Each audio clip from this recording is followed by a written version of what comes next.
नसल्ली अला रसूलिल करीम अम्मा बाद। क़ाल अल्लाहु तआला मन अमिल सालिहन मिन ज़करिन औ उन्सा व हुवा मुमिन फलनुहयियन्नहु हयातन तय्यबा व लनजज़ियन्नहुम अजरहुम बिअहसनि मा कानू यअमलून। सदक़ल्लाहुल अज़ीम। ये कुरान पाक की छोटी सी आयत है, लेकिन इस आयत करीमा के अंदर अल्लाह रब्बुल इज़्ज़त ने इंसानों के नजात और दुनिया की कामयाबी और आखिरत की कामयाबी का रास्ता सब कुछ इसी आयत करीमा में अल्लाह रब्बुल इज़्ज़त ने बता दिया है। सबसे पहले हम शुक्रगुजार हैं जनाब सरवर साहब का, उनकी अहलिया का, इनके तमाम अहले खाना का। इन्होंने हम लोगों को अपने घर पर, अपने दौलत खाने पर हम लोगों को बुलाया। ये हम लोगों के लिए खुशनसीबी की बात है।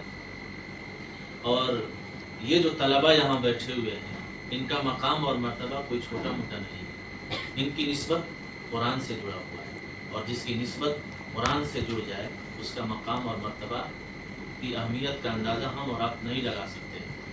इनके लिए फरिश्ते दुआ करते हैं, इनके लिए समुंदर की मछलियाँ तक दुआ करती हैं। इनका मकाम इतना बुलंद है। ये जब चलते हैं तो कीड़े मकोड़े भी इनके हक में दुआ करते हैं। और ये जिनके लिए दुआ करेंगे, ये जो तलबा हैं, ये जिनके लिए भी दुआ करेंगे, अल्लाह रब्बुल इज़्ज़त इन तलबा की दुआ की बरकत से इस घर की जो भी परेशानी है, अल्लाह ताला उस परेशानी को दूर करे। आमीन आमीन। हाफिज़ कुरान के बारे में आप जानते हैं कि हाफिज़ कुरान का मकाम ये है कि जब दुनिया से जब वो इंतकाल करके जाएगा तो 10 ऐसे लोगों को वो जन्नत दिलाएगा जिनको जहन्नम में जाना वाजिब हो गया। अब वो पकड़ पकड़ करके जिनको ये कह देगा, जिनके बारे में ये सिफारिश कर देगा कि अल्लाह इसको जन्नत में दाखिल कर दे, अल्लाह उसको जन्नत में दाखिल कर दे, अल्लाह इन लोगों की सिफारिश को कबूल फरमाकर जन्नत में दाखिल कर देगा ऐसे लोगों को जिनका जहन्नम में जाना तय था। अब हम और आप देख रहे हैं हालात दुनिया का। आज हर इंसान परेशान है। दुनिया के अंदर कोई नहीं है जो शिकायत नहीं कर रहा है। जो महल में है उसकी ज़बान पर भी शिकायत है, जो झोपड़ी में है उसकी ज़बान पर भी शिकायत है, और जिसके पास पैसा है, बैंक बैलेंस है, वो भी उसकी ज़बान पर भी शिकायत है। उसकी ज़बान पर भी शिकायत है। बेरोज़गारी की शिकायत है कि बेरोज़गारी है, नौकरियां नहीं मिल रही है। हमारे समाज के अंदर बहुत सी बच्चियां हैं जिनके लिए मुनासिब रिश्ते नहीं मिल रहे हैं। वक्त पर कि हर चीज़ का एक वक्त होता है, तो उसको उस वक्त पर किया जाए तो अच्छा लगता है। कहा गया है कि 3 चीज़ों में ताख़ीर नहीं होनी चाहिए।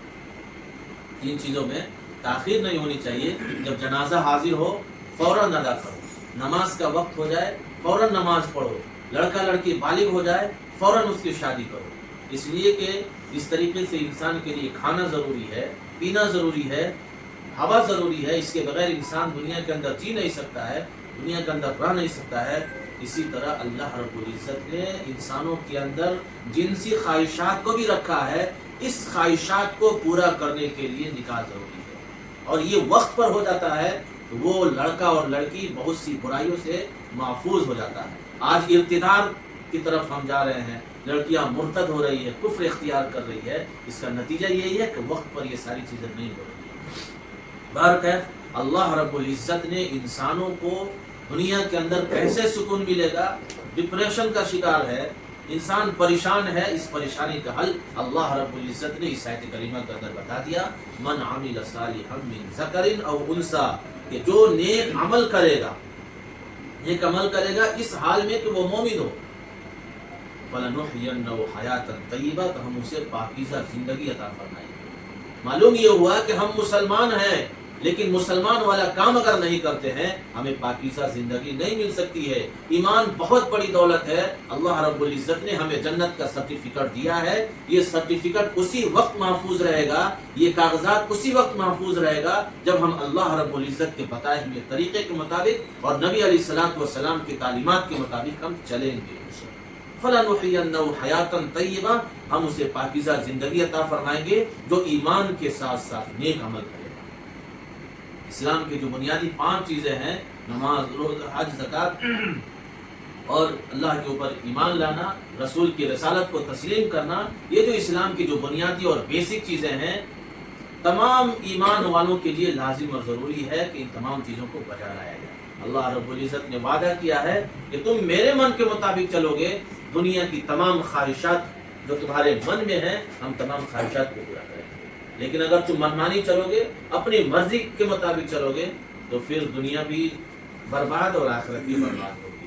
بہرکیف ہم سب یہاں جو بیٹھے ہوئے ہیں، یہاں جو طلبہ بیٹھے ہوئے ہیں، ہم لوگ دعا کریں گے کہ اللہ تعالیٰ اس گھر کو آگے سے، پیچھے سے، دائیں سے، بائیں سے، ہر طرف سے اس گھر کی جو ہے سحر سے، جادوگروں کی جادوگری سے اللہ اس گھر کی حفاظت کرے۔ آمین اللہ۔ اس گھر کے اندر جتنے بھی لوگ رہتے ہیں، اس گھر کے اندر جتنے بھی لوگ رہتے ہیں، اللہ تعالیٰ ہر قسم کے شر سے اللہ ان کی حفاظت فرمائے، حاسدین کی حسد سے، دشمنوں کی دشمنی سے اللہ اس گھر کی حفاظت فرمائے۔ اور اس گھر میں باپ بیٹی، ماں باپ کا جو رشتہ ہے بہت بلند رشتہ ہے۔ ماں باپ کی اہمیت بہت بلند ہے، ماں کا درجہ بہت بلند ہے۔ ماں کے ذریعے سے انسان جنت میں جائے گا، باپ کے ذریعے سے ہی انسان جنت میں جائے گا۔ یہی ہمارے لیے جنت ہے اور یہی ہمارے لیے جہنم ہے۔ ہمارے ماں باپ ہم سے راضی ہیں، ہمارے ماں باپ ہم سے خوش ہیں، تو اللہ رب العزت ہمیں جنت میں بھیجے گا۔ اگر ماں باپ ناراض ہیں، یاد رکھیے ہمارے پاس محل ہونے کے باوجود، بینک بیلنس ہونے کے باوجود، ہم ذہنی سکون ہمیں نہیں ملے گی، مرنے کے بعد بھی ہمیں تو آخرت کے اندر جنت نصیب نہیں ہوگا۔ اس لیے ہمیں اپنی زندگی میں اپنے ماں باپ کی بھی قدر کرنی ہے، ان کی عزت، ان کا احترام بظاہر نہیں بلکہ ہمارے دل میں ہونی چاہیے۔ اللہ رب العزت نے فرمایا ہے کہ رب کی رضا کس میں ہے؟ والدین کی رضامندی رب کی رضامندی میں ہے۔ یعنی ماں باپ اگر خوش ہیں تو اللہ بھی خوش ہے، ماں باپ اگر ناراض ہیں تو اللہ بھی ناراض ہے۔ ان تمام چیزوں کو خیال کرتے ہوئے گھر میں پیار اور محبت کے ساتھ رہیں۔ پیار اور محبت کو ہم جتنا بانٹیں گے، نفرت اور بغض کو جتنا ہم اپنے اندر سے ختم کریں گے، حسد اور جلن کو جتنا ہم دور رہیں گے، آپس میں چغل خوری، غیبت، ان تمام چیزوں سے ہم اپنے آپ کو محفوظ رکھیں گے، تو اللہ تبارک و تعالیٰ ہمیں ذہنی سکون نصیب فرمائے گا، قلبی سکون نصیب فرمائے گا۔ اللہ نے فرمایا فَلَنُحْيِيَنَّهُ حَيَاةً طَيِّبَةً کہ ہم تمہیں پاکیزہ زندگی، خوشگوار زندگی اسی وقت دیں گے جب تم دوسرے کے لیے کی بھلائی کے بارے میں سوچو گے، دوسرے کی خیرخواہ بنو گے، اور دوسرے کا خیرخواہ نہیں بنو گے تو یاد رکھو کہ تمہیں سکون نہیں ملے گا۔ اللہ تعالیٰ اس گھر میں جو لوگ رہتے ہیں، اللہ تعالیٰ ہر قسم کی آفت سے محفوظ رکھے، اور ان کے جو صاحبزادے ہیں اللہ تعالیٰ ان کو بھی جو ہے ترقیات عطا فرمائے، ترقی سے نوازے، اور بہترین انہیں روزگار اللہ تبارک و تعالیٰ نصیب فرمائے۔